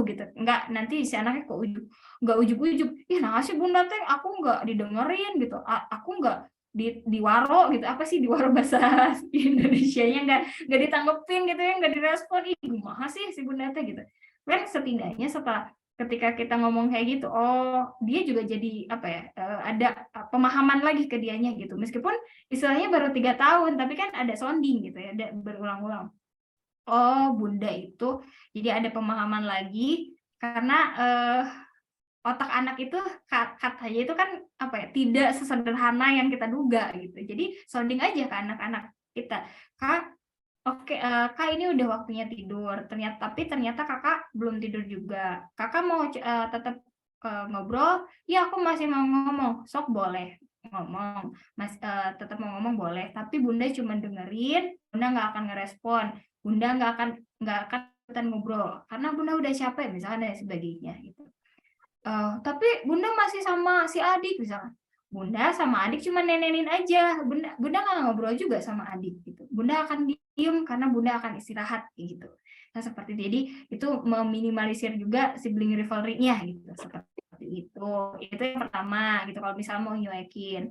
Terus kemudian kita juga bisa sampaikan aja, kakak, kita udah baca buku, kita udah ngedongeng, ini sudah waktunya istirahat gitu. Kakak pengen misalkan pengen baca buku lagi, boleh, tapi bunda sudah capek gitu ya. Kita bisa baca bukunya nanti bangun tidur, atau kita sepakati aja waktunya kapan gitu. Karena anak juga perlu tahu juga bahwa kita bukan superhuman gitu ya. Kita bukan bukan makhluk yang nggak punya rasa capek. Kita adalah makhluk yang seseorang yang misalkan serba tahu, kemudian serba bisa, kemudian nggak kekurangannya gitu ya. Mereka juga perlu belajar bahwa orang tua mereka punya flaws-nya gitu. Orang tua mereka juga butuh istirahat gitu.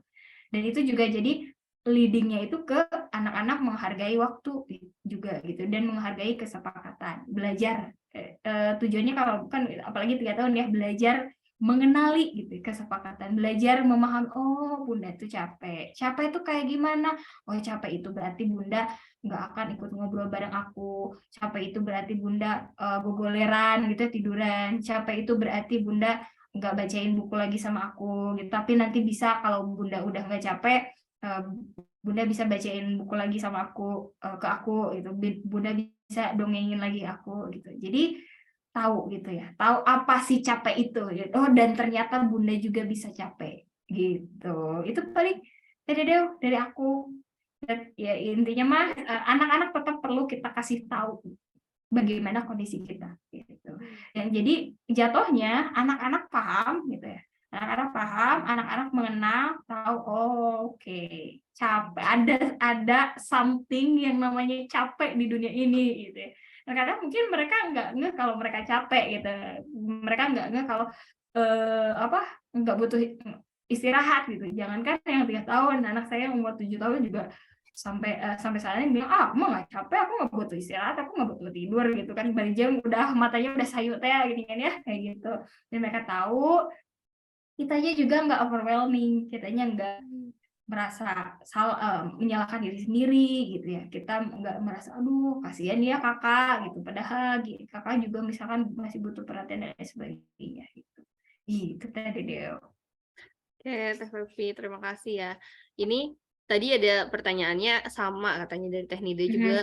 Anaknya umurnya sama juga 3 tahun, jadi udah terjawab ya. Jadi kalau ketiduran tuh dia nggak terima. Oh iya soal ketiduran terus. iya. Tapi Dia bisa emang pasti butuh ini ya Teh Pepi ya, butuh waktu dari pertama dibilangin gitu, pertama disonding sampai misalnya itu jadi suatu pemahaman kayak gitu ya. benar. Karena anak aku juga gitu, jangankan yang 3 tahun ya, yang udah sekarang udah 5 tahun juga kadang masih nggak nerima. Ada saatnya gitu, ada saatnya dia nggak boleh dong mama tidur duluan gitu, tapi mama capek deh misalkan gitu.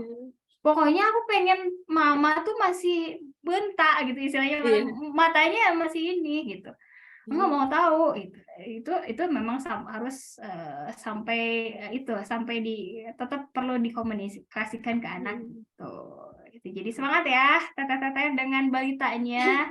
Memang soundingnya effort banget, tapi insya Allah terbayarkan nanti gitu. Oke, ini kita lanjut lagi ke Teh Nur Hasanah. Teh mau tanya, anak-anak terakhir makan jam berapa? Punten ya, chat. Oh iya. Terakhir makan jam berapa? Makan malam. Sip. Terus sambil masak Kade ya, Teh Nur. Bisi HP-nya kecemplung kalau via HP. Iya benar. Kelupaan jadi keingatan ya. Jadi memang kami itu makan malam biasanya kalau makan malam itu jadi event barengan ya sama ayahnya juga, karena ayahnya pulang gitu. Jadi karena barengan jadi waktunya sama, saya, suami, dan anak-anak tuh sama, kita usahakan sebelum Isya itu udah makan malam gitu. Jadi begitu udah sholat maghrib, makan malam gitu.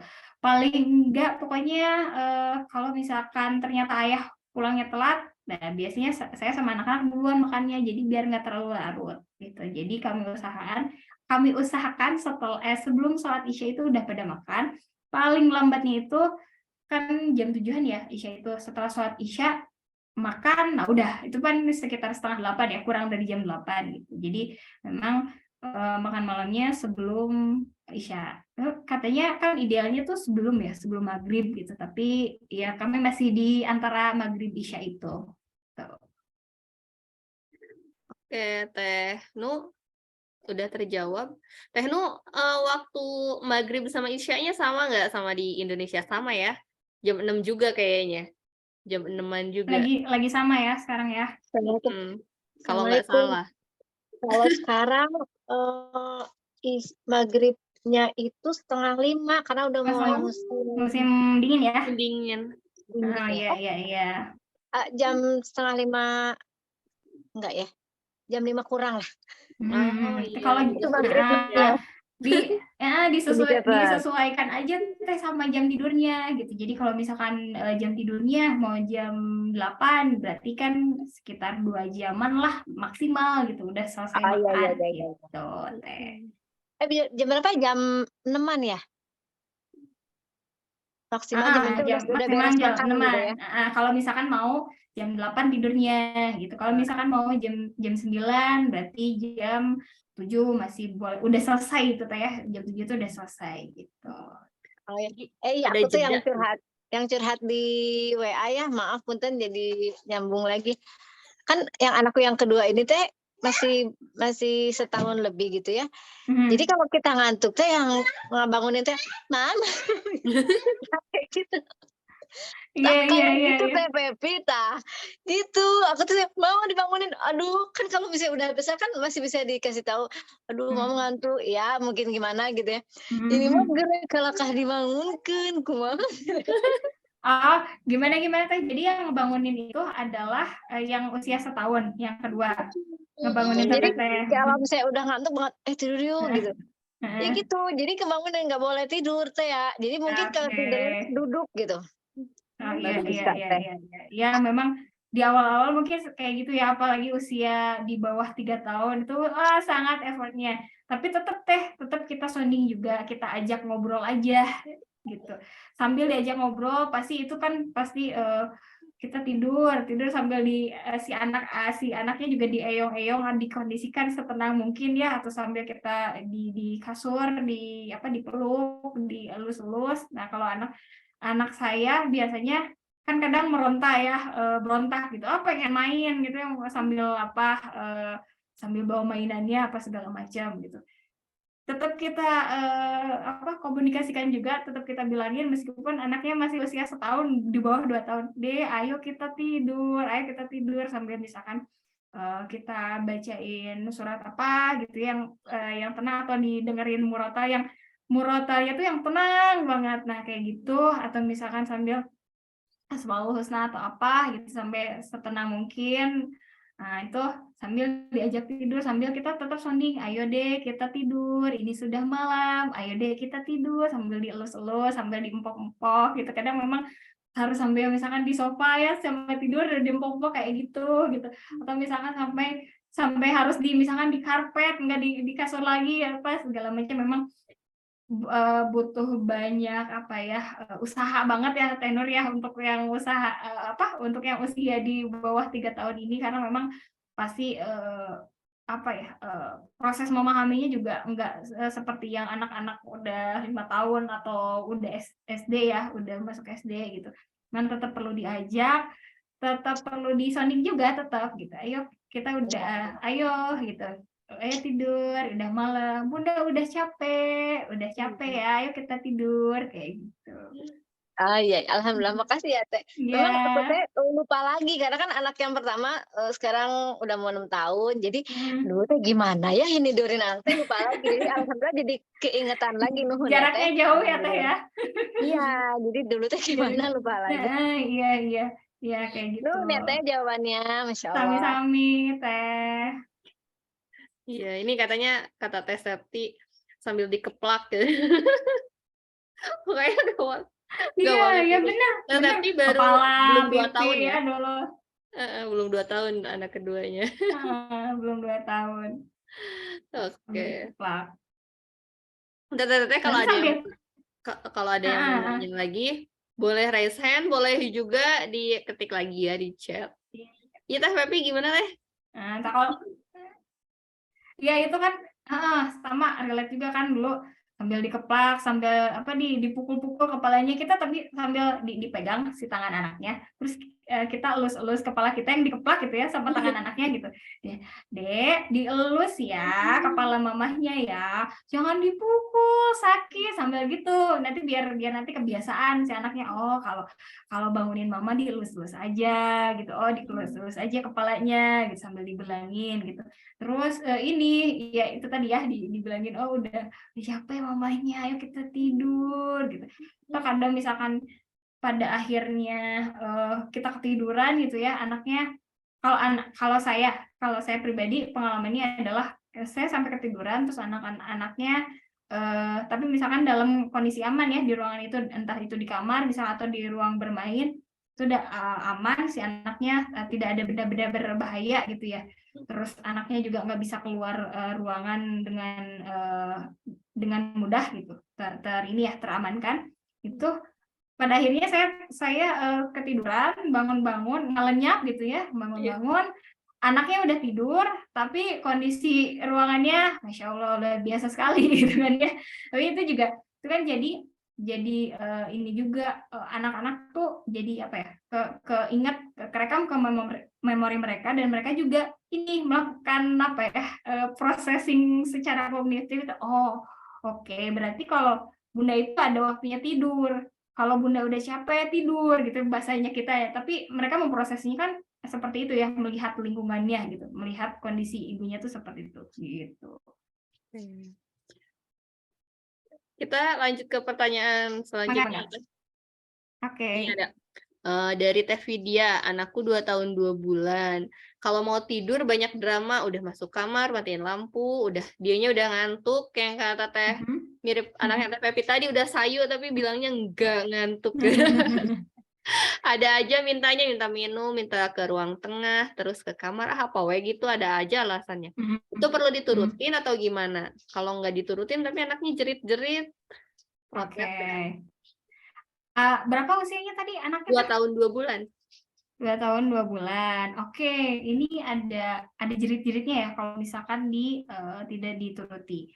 Nah, ketika anaknya jerit-jerit, mulai jerit-jerit, kita tenangkan anaknya, terus kita kasih tahu aja adik atau kakak, misalnya siapa ya gitu ya dipanggilnya, boleh minta sesuatu, tidak jerit-jerit. Bilang dengan baik, tidak jerit-jerit. Bilangnya dengan baik, tidak jerit, itu sampai berkali-kali aja ya, tidak jerit-jerit, supaya satu untuk mengenalkan mereka bahwa jerit-jerit itu tidak baik. Dia tidak boleh jerit-jerit, dia perlu mengungkapkan sesuatu itu dengan baik itu.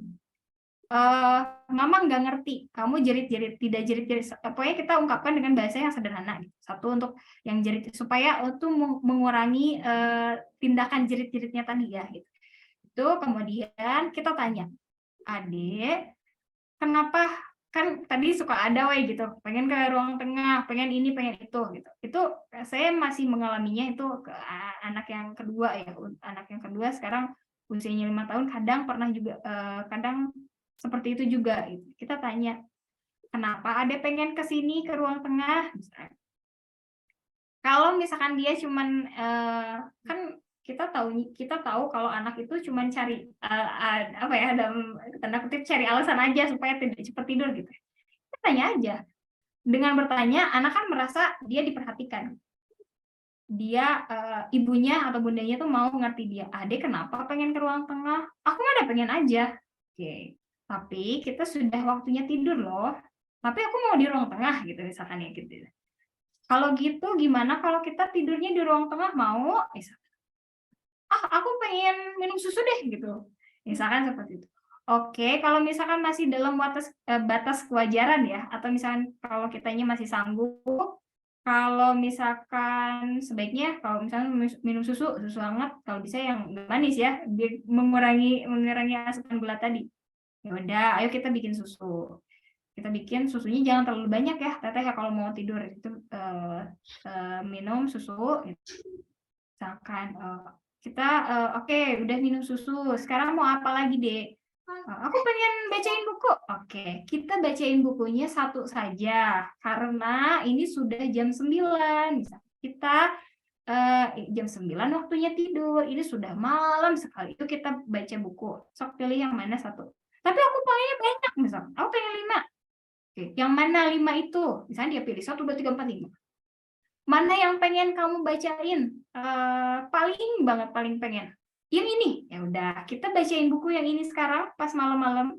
Yang 4 ini kita bacakan pagi-pagi pas bangun tidur. Jadi Ade bangun tidurnya jangan terlambat karena kita akan baca buku 4 ini, oke?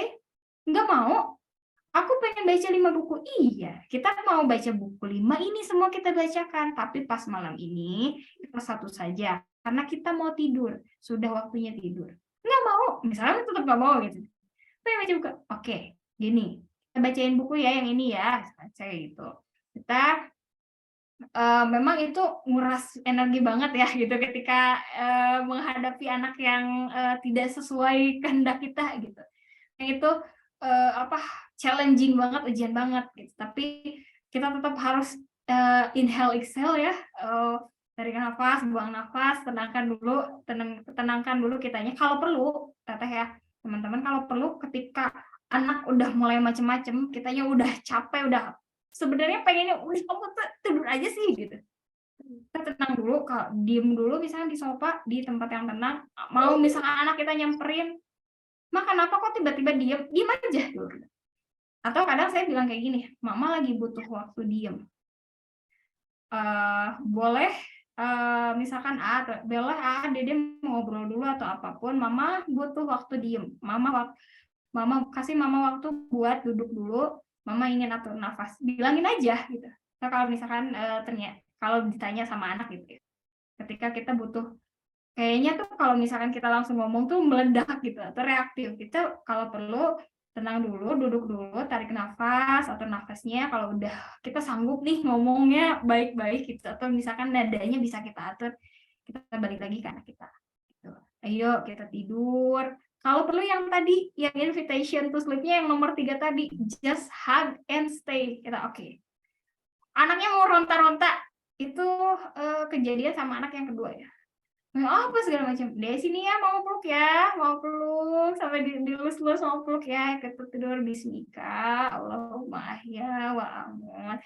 Bismika, Allahumma ahya wa amut. Ya Allah, Dede tuh pengen tidur malam ini, pengen tidurnya nyenyak, tidak mimpi buruk, mudahkan ya Allah, bismika, Allahumma, terus segitu aja sambil dipeluk, sambil dilus-lus, kita sebenarnya itu lagi nahan ya, kesel banget ini anak udah bahas segala macam, tapi insya Allah ya, teteh terbukti juga sudah teralami gitu sama saya gitu, jadi ketika the power of hug itu gitu, ketika kita meluk nggak cuma anaknya yang tertenangkan, kita juga jadi tenang, dipeluk, dilus gitu aja.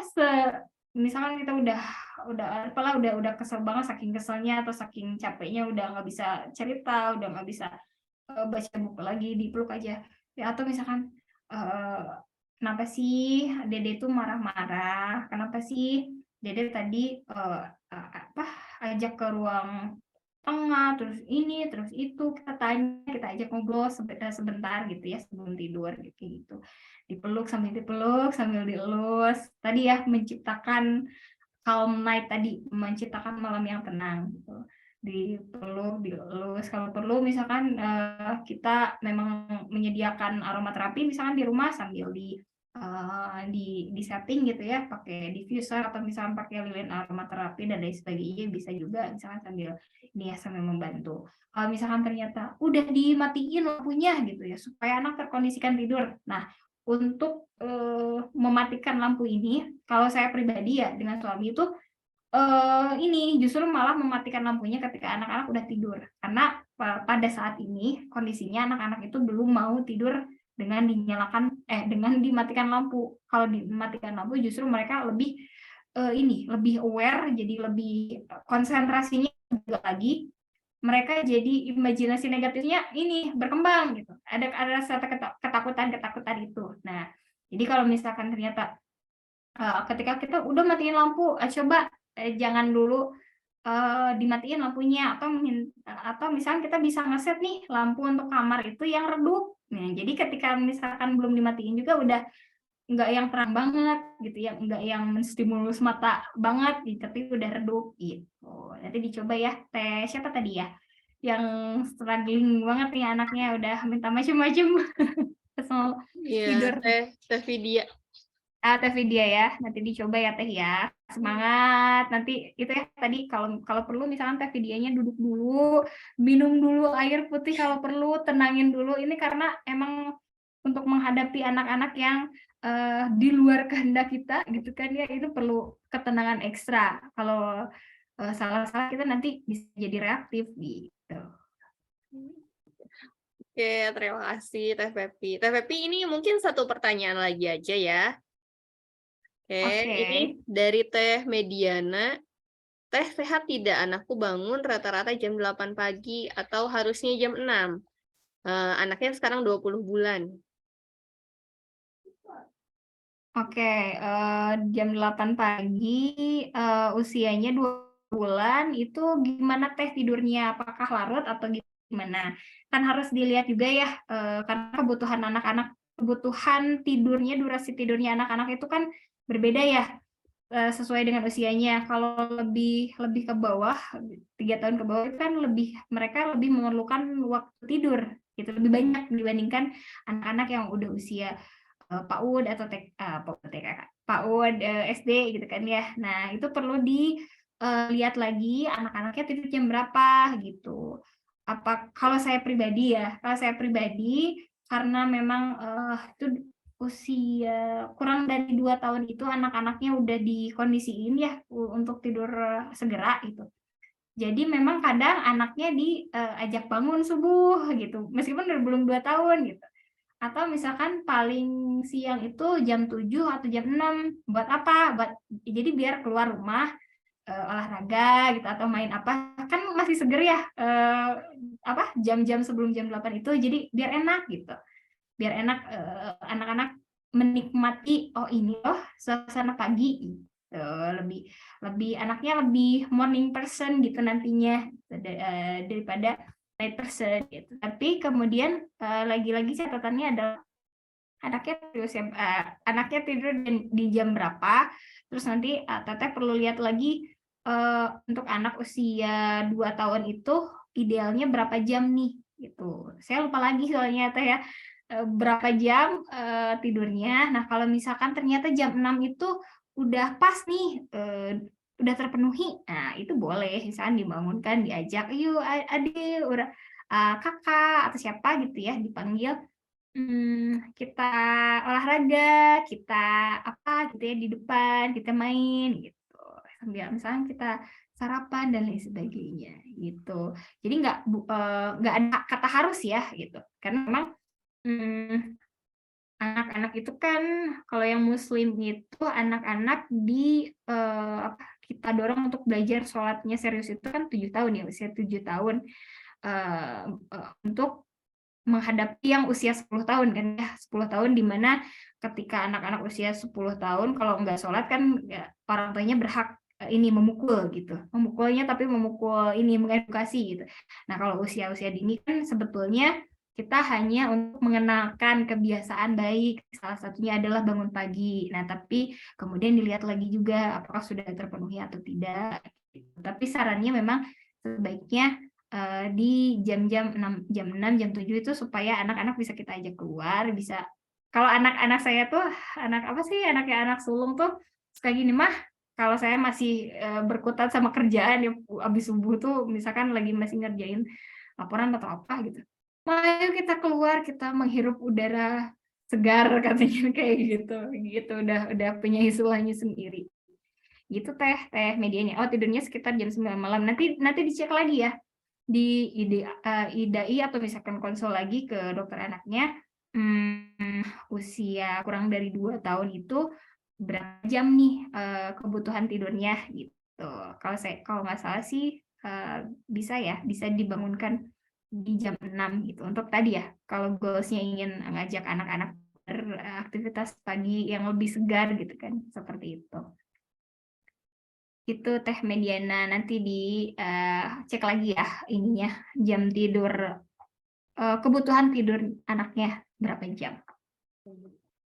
Baik, terima kasih banyak Teh Pepi. Wah, ini jadi membuka ini banget ya, membuka insight kita gitu ya. Kalau aku pribadi jujur selama ini kan fokus ke masalah tidur itu karena memang terkait dengan kesehatan gitu ya, karena dulu makannya susah, terus kata dokter itu ini tidurnya gimana? Oh, tidurnya jam 10, Bu. Enggak, enggak boleh jam 10 Dikasih gitu, PR jam ya. 8 gitu. Itu karena ngaruh juga gitu. Tapi ternyata dari Teh Pepi kita diingatkan lagi kalau tidur itu bukan hanya urusan kebutuhan tidur aja ya. Ya mengajarkan adab juga dan lain-lain. Ternyata kompleks banget ya. Itu hanya urusan tidur itu penting banget dan seperti Teh Pepi tadi bilang memang pasti akan butuh effort gitu ya.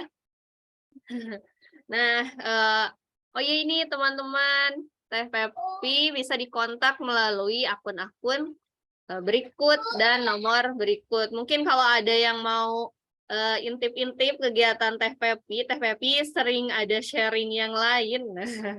Itu bisa diintip di akun-akunnya Teh Pepi. Terima kasih banyak ya Teh Pepi sudah berkenan sharing. Sami-sami, Teh Dede, RAB, hatur nuhun juga. Insya Allah sangat bermanfaat buat kita, buat teman-teman di sini.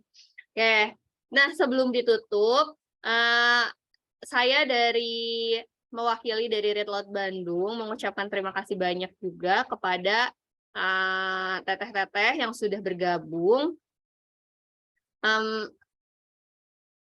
Jadi acara sharing hari ini adalah sharing Balarea, yaitu sharing dari member Red Lot Bandung. Nah, teteh-teteh, mungkin di sini kan ada yang belum menjadi member Red Lot Bandung. Kalau misalnya mau menjadi member Red Lot Bandung itu gimana sih? Nah, jadi kalau misalnya mau jadi member Red Lot Bandung, itu caranya adalah dengan mengikuti mengikuti workshop Training of Trainer Red Lot yang diselenggarakan oleh Red Lot Bandung, atau mengikuti challenge tertentu yang memang salah satu benefitnya adalah menjadi member gitu ya, atau dengan mengikuti acara-acara offline. Nah, kebetulan terdekat kita itu akan ada acara offline juga. Kita mau ngobrolin Red Lot bareng sama Bu Rosi. Jadi langsung sama Bu Rosi, nanti Bu Rosinya ke Bandung, teman-teman, buat ketemu sama buat ketemu sama ibu-ibu orang tua di Bandung gitu ya. Buat ngobrolin Red Lot di Bandung kayak gitu. Boleh teteh-teteh kalau misalnya ada yang domisili di Bandung terus mau daftar, itu bisa informasinya ada di Instagram @redlotbandung. Nah, selain itu kami juga ada kegiatan-kegiatan lain tentunya, dan informasinya itu bisa diakses atau bisa diketahui dari Instagram @redlotbandung, @redlot.bandung. Jadi teteh-teteh bisa kepoin atau misalnya nyalain lonceng ada kabar apa dari Red Lot Bandung itu melalui Instagram. Nah, terakhir sebelum kita tutup, kita foto bareng dulu ya Teh Pepi ya. Teteh-teteh yang bisa on cam boleh on cam ya. Kita foto dulu sebelum kita tutup.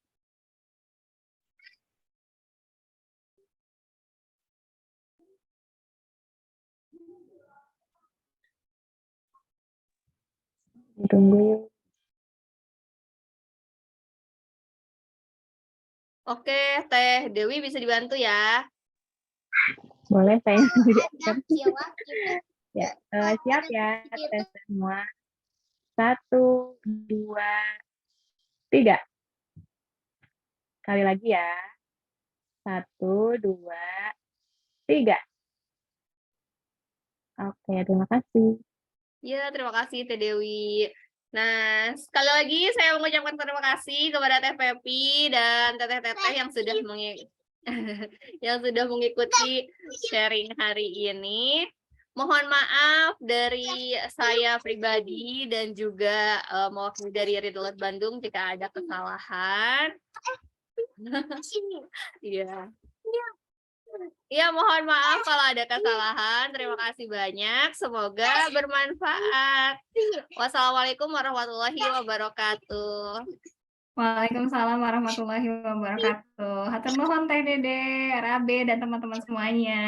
Saya izin pamit ya. Ya, Assalamualaikum. waalaikumsalam warahmatullahi wabarakatuh.